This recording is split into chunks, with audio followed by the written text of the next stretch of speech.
this episode of the Bad Idea Bros. So I'm finally able to get back onto the CT90. The parts that I was waiting on have all arrived. The work that I was waiting to be done has been finished, and I've got to say I'm really stoked with this. So I'll flick this camera around and give you guys a look at where I'm at with the bike currently. Alright, so the custom front end is now on the bike permanently. The guys at Da Vinci Steelcraft have done an awesome job, so a huge shout out to those guys. All custom mounted to work with the CT's frame, and as you can see, it's ready to go. So the plan for today is to basically get this thing looking back like a motorcycle again. I want to get as far through this build as possible. I am really running short of time for Sid's run, as I'm sure everyone else that's building bikes are. But yeah, that's enough of that now, guys. It's time for me to get into this thing. I'm really looking forward to seeing it in one piece.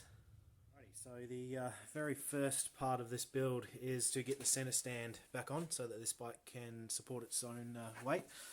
As you can see, it's on my bike jack at the moment. So pretty straightforward assembly on these things. You can see the three main parts. So we've got the center stand, center pin, brake lever, and that's the cam for the spring on the center stand.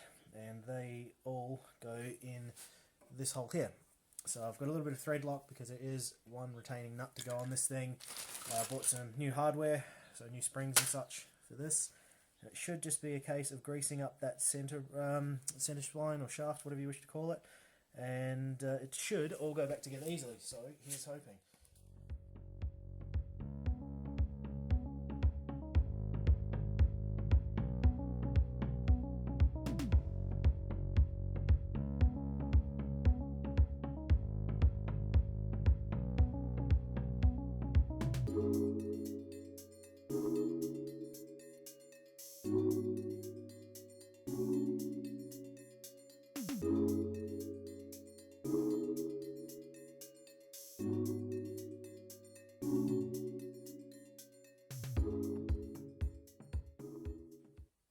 Alright, so those shock absorbers aren't placed in properly.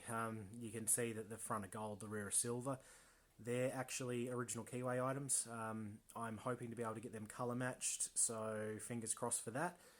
But the next part that we're on to is the rear wheel assembly. So that's been rebuilt, jet black paint, and there's a few little things I need to do with this to make the speedo work. So I basically have to modify the rear wheel to take the front original brake with speedo drive and such in it. Sprocket and everything still stays the same, so you know, same rear axle and everything like that. But because these are like paired, you might be able to see in there's a speedo drive. So that basically turns the direction of movement from that way with another spherical gear to drive the speedo shaft, which is that little guy there, just where my finger is. That's where the speedo cable plugs into. Now, because these things run the same size drum front and rear, I'm able to use the front, well, original front inner with the rear wheel hub. There's a couple little modifications that have had to be made. I'll go into that a little further on, a little deeper. But right now, I'm going to get the rear sprocket on. There's a little bit of an assembly of that, so there's a few bits and pieces to make up this whole assembly. So yeah, that's next.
Alrighty, so a little bit of an update for you guys.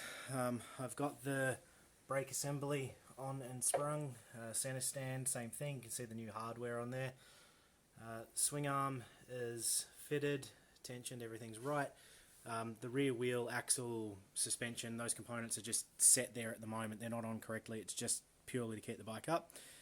You can see the tail light assembly's on, I've got the rear parcel tray and the fuel tank done. It's going a little slower than I was hoping, but it's getting done right the first time, so little things that take time. All the bolts are thread locked, everything's checked to make sure it's right. I think the next step will probably be wiring harness in. Once the wiring harness is in, it'll be the engine. Alright guys, so as mentioned before, we're now up to the wiring harness. Hasn't changed a heck of a lot since you guys last saw it, but it has been tidied up a bit. So the whole thing's basically tidier than it was, with the exception of the handlebar area because I'm still working through that. But we will offer that up to the bike. Should be reasonably straightforward to get that in. Once that's done, the next part will be the motor. Get that wired up, get the ignition key wired up, get the handlebars on top of the triple tree there, and we'll be closer to having this thing looking like a motorcycle again.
Alrighty, so just another quick update. I've obviously got the wiring harness tucked away into the bike, roughly where it needs to go.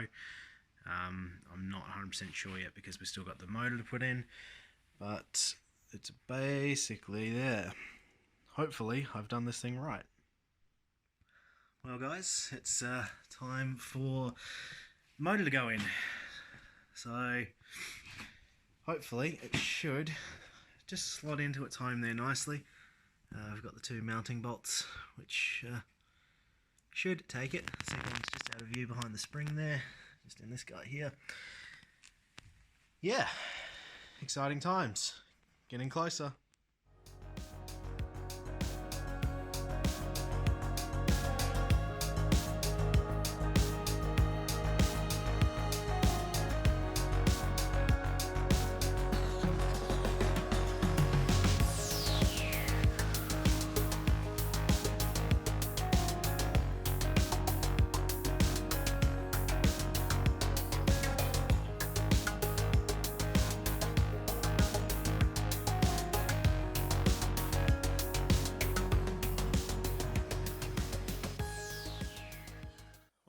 That was a really massive day, but made some really good progress. So you can see over my shoulder that the CT is looking very much like a motorcycle again, and not just a big group of parts, so I'm definitely happy with that.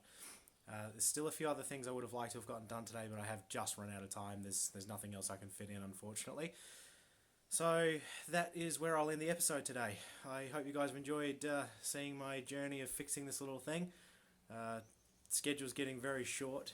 Sid's run is not far away, but I'm feeling a lot more comfortable now having gotten this much done. So thank you so much for joining today, guys, and I'll see you in the next one. Bye.